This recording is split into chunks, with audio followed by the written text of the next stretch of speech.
आज आपण सोनीजवळ या गावामध्ये आलेलो आहे. मुळात रस्त्याचा वाद आहे. सगळ्या जणांचं आता म्हणणं ऐकून घेतलेलं आहे. रस्त्याविषयी काही कायदेशीर बाबी पहिल्यांदा मी आपल्याला क्लिअर करतो. मुळात रस्ता ह्या दोन प्रकारे देता येत. एखाद्या सर्वे नंबरचा बांध असेल आणि त्या जागेवरून आपण जर जात असू तर त्या ठिकाणी शासन नियमाप्रमाणे 12 फुटाचा सर्वे नंबर बांधावून रस्ता देण्याचं प्रयोजन आहे. दुसरं, एखाद्या शेतकऱ्याच्या सर्वे नंबरमध्ये जाण्यासाठी जर रस्ताच उपलब्ध नसेल तर तो देखील रस्ता सर्वात कमी नुकसान कशा पद्धतीने होईल या पद्धतीने देण्याचा अधिकार देखील तहसीलदारांना आहे. आता आपल्या या प्रकरणामध्ये सर्वे नंबरचा बांध आहे हे सगळ्यांना मान्य आहे. दुसरं, या जागेवरून आपण वहिवाट करतो हे देखील मान्य आहे. आता याच्यामध्ये फक्त दोनच वादाचे मुद्दे आहेत की सर्वे नंबरचा बांध कुठपर्यंत आहे, हद्दी खुणा निश्चित कुठपर्यंत आहेत, हा एक मुद्दा त्यामध्ये आहे. आणि दुसरा मुद्दा, त्यावरती अतिक्रमण काही जणांनी केलेलं असं निदर्शनास येतं. आता ह्या प्रकरणामध्ये आपण काय करणार आहे तर 12 फुटाचा रस्ता आपण सुरुवातीपासून एंडपर्यंत देणार. त्याच्यामध्ये आता दोन बाबी असतील. एक तर लगतचे जे बांधाच्या लगतचे दोन शेतकरी आहेत, ह्या दोघा जणांना हद्दी खुणा मान्य असेल की साहेब हा जो पॉईंट आहे हाच पॉईंट आहे की ह्या पॉईंट पासून इकडच्या साईडला माझा, इकडच्या साईडला माझ्या लगतच्या शेतकऱ्याचं, हे जिथं मान्य असेल त्या ठिकाणाहून 12 फुटाचा दोन्ही साईडला इकडे 6 फूट आणि इकडे 6 फूट त्या पद्धतीनं रस्ता होईल. आता पुढे आल्यानंतर दोन शेतकऱ्यांचं सर्वे नंबरचा बांध कुठं पॉईंट आहे ह्या विषयीचं जिथं भांडण असेल तिथं तहसीलदार म्हणून मी सांगेन की हा इथं पॉईंट आहे म्हणून. एकदा मी सांगितले पॉईंट की ह्या ठिकाणी 12 फुटाचा रस्ता होईल. आता हे झाल्यानंतर काही जणांच्या वेगवेगळ्या शेतकऱ्यांच्या अडचणी असतात. एक शेतकरी म्हणेल साहेब तुम्ही जो रस्ता देताय किंवा तुम्ही जे पॉईंट सांगताय हे मला मान्य नाही. आता ज्याला हे पॉईंट मान्य नाहीत किंवा ज्याला हा 12 फुटाचा झालेला रस्ता मान्य नाही त्यानं काय करायचं, भूमी अभिलेखकडे मोजणीसाठी अर्ज करायचा. भूमी अभिलेखकडनं मोजणी करून घ्यायची. त्याचं जेवढं क्षेत्र भरेल त्यातील 6 फूट व्यतिरिक्त त्याचं उर्वरित क्षेत्र त्याच्या ताब्यामध्ये कसण्यासाठी दिलं जाईल.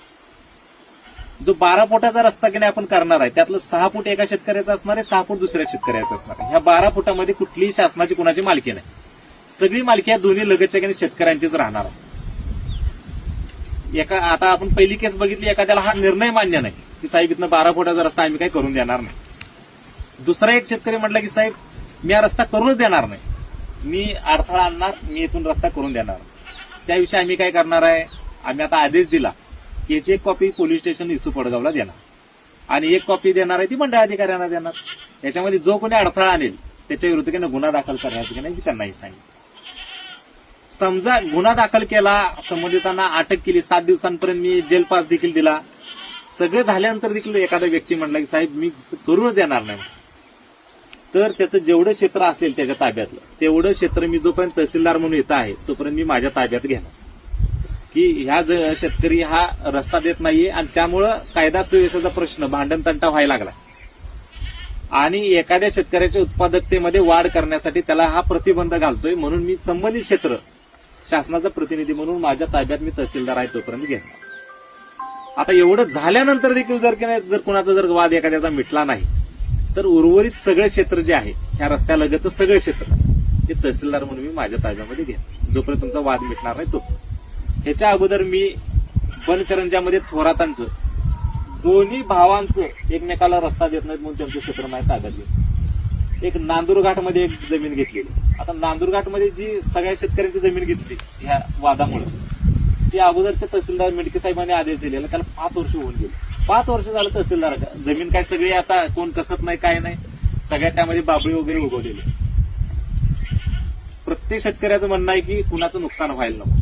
रस्त्याच्या बाबतीत मात्र प्रत्येकाचं असं मत होतंय की माझ्यावर अन्याय झाला. अन्याय हा कुणावरती होणार नाही. शेतीसाठी पाणी जेवढं महत्वाचं आहे तेवढाच रस्ता महत्वाचा आणि तो देणं हे प्रत्येकाने जरा थोडंसं सोचलं पाहिजे. आता हे झाल्यानंतर शेवटचे कायद्याचे बाब आहे की महाराष्ट्र जमीन महसूल संहिता, म्हणजे ज्याच्या आधारे आपण सगळ्या जमिनीचा टॅक्स वगैरे वसूल करतो, तो कायदा काय सांगतो की या सगळ्या ज्या जमिनी आहेत ह्या सगळ्या जमिनी शासनाच्या आहेत आणि आपण काय करतो फक्त त्याचा भोगवटा करतो. म्हणजे त्याचा फक्त जमीन थोडीशी कसतो आणि त्या बदल्यात प्रत्येक वर्षी शासनाला थोडे बहुत पैसे देतो. 1 रुपये, 2 रुपये, 10 रुपये, 100 रुपये या पद्धतीने आपण टॅक्स देत असतो. त्यामुळे एखाद्याचं कोणाचंही आज म्हणणं असेल की साहेब मी मालक आहे आणि माझी सगळी जमीन आहे, तर नाही, आपण सगळी भोगवटादार आहे या जमिनीचं. सगळी जमीन आहे ही सगळी शासनाची आणि प्रत्येकाला रस्ता देणं हे प्रत्येकाला बंधनकारक राहणार। एखाद्याला हा आता आदेश दिल्यानंतर, मी आता जागेवरतीच आदेश देणार आहे, हा आदेश दिल्यानंतर एखाद्याला जर मान्य नसेल त्याने एकतर भूमी अभिलेखमधून मोजणी करून आणायची, मोजणी झाल्यानंतर त्याचं जेवढं क्षेत्र भरेल तेवढं क्षेत्र देण्याची जबाबदारी तहसीलदार म्हणून माझी राहील। पण रस्त्यामध्ये एखाद्यानं आडकाठी करण्याचा प्रयत्न केला अथवा अडथळा आणण्याचा प्रयत्न केला तर संबंधिताविरुद्ध गुन्हे दाखल करून त्याची जमीन तेवढी मी माझ्या ताब्यात घेणार। सोनीजवळ गाव आपलं गुन्ह्या गोविंदानं नांदणारं गाव आहे। गावामध्ये एखाद्यानं रस्त्यामध्ये अडथळा आणून उगाच गावाच्या विकासाला गालबोट लावायचं नाही। प्रत्येक शेतकरी जो जमीन कसतोय त्या प्रत्येक शेतकऱ्याला 12 फुटाचा रस्ता सर्व्हे नंबर बांधावरनं देणं ही तहसीलदार म्हणून माझी जबाबदारी आहे। ठीक आहे, त्यामुळे कोणी याच्यामध्ये येणार नाही। जर कुणाचं एखाद्याचं काही म्हणणं असेल तर मी 100% ऐकून घेतो, पण एखाद्याचं म्हणणं नसताना एखाद्याला नाहक पद्धतीनं रस्त्यावरती वाहतूकच करून द्यायची नसेल 12 फुटामध्ये तर संबंधिताविरुद्ध मी पूर्णपणे कायदेशीर कारवाई करणार।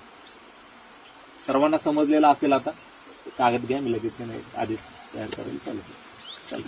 सरपंच साहेब तुम्हाला काय सांगायचं असेल सांगा लगेच। आज आपल्या सोनीजवळा येथे आपल्या तालुक्याला अतिशय उत्तमरित्या लाभलेले माननीय तहसीलदार साहेब आज आपल्या बांधावरती आलेले, त्यांनी कायद्याची परिभाषा आपल्या सर्वांना सांगितलेली। तसं तर साहेबांनाही मी आश्वासित करतो की आमच्या गावातले शेतकरी अपेक्षित झाली तर कोणीही आडवाढवी करणार नाही, कारण प्रत्येकाला रस्त्याची गरज आहे। आज तुम्ही पाठीमागच्या काळामध्ये सोनीजवळातले जवळपास रस्ते साहेब तुम्ही मार्गी लावून दिलेले आहेत, त्यामुळं येणाऱ्या काळातही ज्याही शेतकऱ्याला काही अडचण असेल तर त्यांनी हद्दी निश्चित करायच्यात आणि आपला नंबर बांध निश्चित करून रस्त्याच्या त्यावरती साहेबांनी सांगितल्याप्रमाणे 12 फुटाचा देणे, कारण त्या रस्त्यामुळे तुम्ही सर्वांचीच प्रगती होती। आज एखाद्याला समजा आता पेरायचंय तर ह्या बांधानं तुम्ही बघू शकता काय येणार आहेत, वाहनच येत नाही, त्याचं कडकच ठेवायचंय। त्यामुळं आपले तहसीलदार साहेब कुणावरही अन्याय करणार नाहीत, त्या पद्धतीनं आपण त्यांचे मार्गदर्शन सूचनांचं पालन करू आणि इथून पुढे येणाऱ्या अडचणी त्यांच्या माध्यमातून सोडवण्याचा नक्की प्रयत्न करू।